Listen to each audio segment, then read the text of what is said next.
தலைமுறைகளே இந்த பகுதியில் பேருந்தை பார்த்ததே கிடையாது. இதுதான் இங்கே நடக்கக்கூடிய ஆட்சி முறை.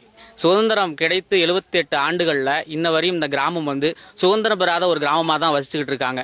இந்த பகுதியிலிருந்து ஏதாவது ஒரு சின்ன ஒரு விபத்தோ ஏதாவது ஒண்ணுனா கூட அந்த பகுதியில் இங்க இருந்து பேருந்து வசதி எதுவும் கிடையாது. இங்க வயசானவர்கள் முதியோர்கள் எவ்வளவோ பேர் இங்க வசிச்சுக்கிட்டு இருக்காங்க.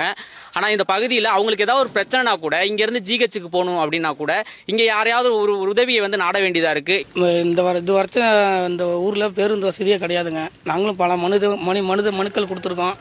ஆனா மனுக்கள் கொடுத்தா அடுத்த ஒரு 4 நாள் கழிச்சு கால் பண்றாங்க, மனுலாம் போடாதீங்க மேல நாங்கள இது கொடுக்குறோன்னு எம்எல்ஏ ஏற்கனவே சொல்லியிருக்காப்ல. இது 2021 எம்எல்ஏ ஒரு கால் பண்ணாரு, இந்த மட்டும் உங்களுக்கு பேருந்து வசதி நான் செஞ்சு கொடுக்குறோம் அப்படின்னு சொன்னார். ஆனால் இந்த வருஷம் அந்த ஒரு போல் காலம் நேரம் கூட பார்த்தது கிடையாது. இதுக்கு மேலே இந்த பேருந்து வசதி இந்த ஏரியாவுக்கு செஞ்சு கொடுக்கலன்னா அடுத்த ஒரு தேர்தலில் நாங்கள் புறக்கணிப்போம். எங்கள் பொண்ணுங்களே 90ல் பிறந்துச்சு.